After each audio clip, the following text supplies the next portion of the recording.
The officer's voice tore through the quiet afternoon with a roar that made every child freeze.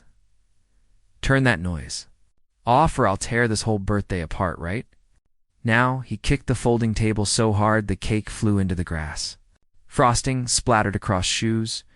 Juice boxes rolled into the dirt. Children stared with wide, frightened eyes, the laughter that filled the yard seconds before collapsing into stunned silence. One little girl backed away, trembling. A red balloon slipped from a boy's hand and drifted helplessly into the sky. Marcus Trent stood still. Chest rising slowly, every muscle locked between grief and disbelief. All he had wanted was one peaceful backyard birthday for his 80-year-old son Yalin. Nothing loud. Nothing out of control. Just love, food, balloons, and a memory his son could hold on to. But the officers did not pause. They did not look at the frightened children. They acted as if the joy of the day meant nothing. As if this celebration was nothing more than an inconvenience they felt entitled to crush. Yolin stood at the center of the yard. Party hat slightly crooked, his small hands gripping a deflated balloon. His eyes shimmered with confusion and heartbreak as he looked at the destroyed cake, his favorite flavor, baked by his father himself the night before. In the middle of the chaos, he whispered in a trembling voice unheard by anyone except Marcus. Asking if he had done something wrong, Marcus knelt and wrapped his arms around his son, pulling him close. He murmured reassurance, trying to steady the shaking in the child's body. But inside, a heaviness spread through Marcus like cold fog. He had raised Yalin to believe in kindness, fairness, and the good in people. Yet here, on his son's birthday, he watched strangers with authority treat his family's joy as disposable. Not because of loud music, not because of danger, but because they assumed they could. The older officer continued ripping decorations from the railing, muttering under his breath. The younger one glanced around the yard with an expression of impatience, not realization. Neither noticed the way the neighbors watched from their porches, hesitant. Wishing someone would speak up, but too afraid to be the one who challenged authority, Marcus rose slowly, his posture firming not with anger, but with a quiet resolve that had been forged through years of keeping. Calm in situations meant to break him.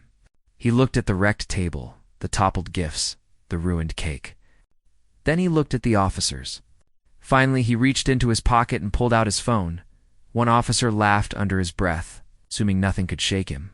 "Call whoever you want. No one is coming to fix this."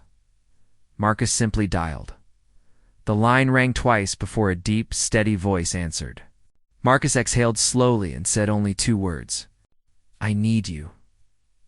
The voice on the other end grew serious immediately. "I'm on my way." 10 minutes. Marcus ended the call. He said nothing else. He did not raise his voice. He simply picked up his son and held him.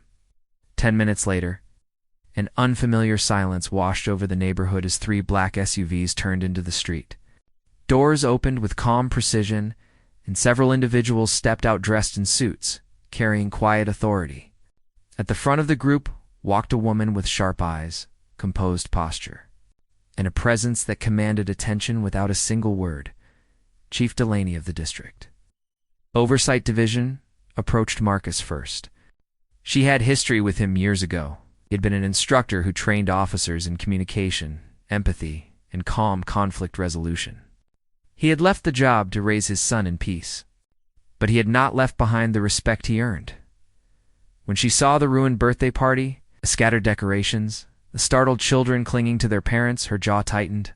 She turned to Marcus, saw Jalen's tear-streaked face, and her expression chilled to steel. She asked what happened. Marcus explained everything in calm, measured detail. Not a single word of exaggeration. Not a single spark of rage. He simply laid the truth out. The truth alone was devastating. The officers attempted to defend their actions, insisting they followed protocol. Chief Delaney listened, then requested body camera footage. Within seconds, the evidence unfolded in the open. She watched the moment the officer kicked the table. She watched the children jump back in fear. She watched Jalen's face collapse in heartbreak. She watched Marcus offering a reasonable solution that was ignored. when the footage ended. The yard felt like it had stopped breathing. Chief Delaney looked at the officers with a calm that was far more powerful than anger. She informed them they were relieved of duty immediately. Their badges would be turned in. Their careers would be evaluated publicly and swiftly. Their choices had consequences, and those consequences had arrived without hesitation. The officers stood, speechless as the weight of their actions finally settled on them. Then Chief Delaney knelt beside Yolan. Her voice softened in a way no one expected. She apologized directly to him. She told him none of this was his fault. She promised that what had been broken today would be fixed. Jlen sniffed and asked if he could still have his birthday.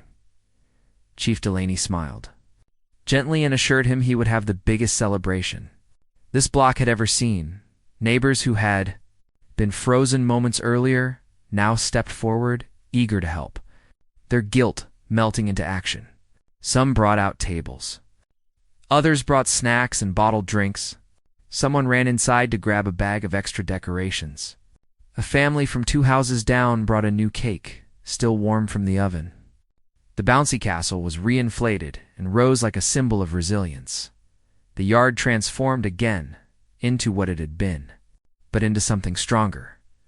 Marcus watched in awe as people who had stayed silent earlier now stood with him, rebuilding not just a party, but a sense of community. Jalen's smile returned slowly, then brightly. He jumped into his father's arms, laughter breaking through the tension. As the sun began to set, the neighborhood glowed with warmth. Children ran across the yard. Adults chatted with relief. The new cake was placed gently on the table. When Yalan blew out his candles, the crowd cheered loudly. Drowning out every memory of the pain that came before, Marcus looked at his son, then at Chief Delaney, then at the neighbors who had rallied behind him. A deep gratitude settled in his chest. Not because justice had been delivered swiftly, but because his son had seen that kindness and courage still existed in the world.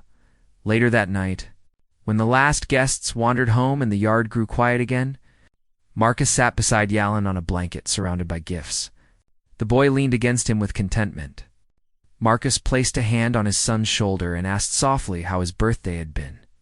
Yalan smiled up at him and said it was the best birthday ever.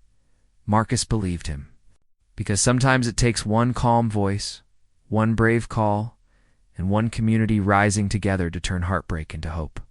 In a world full of noise, silence and truth can still bring justice.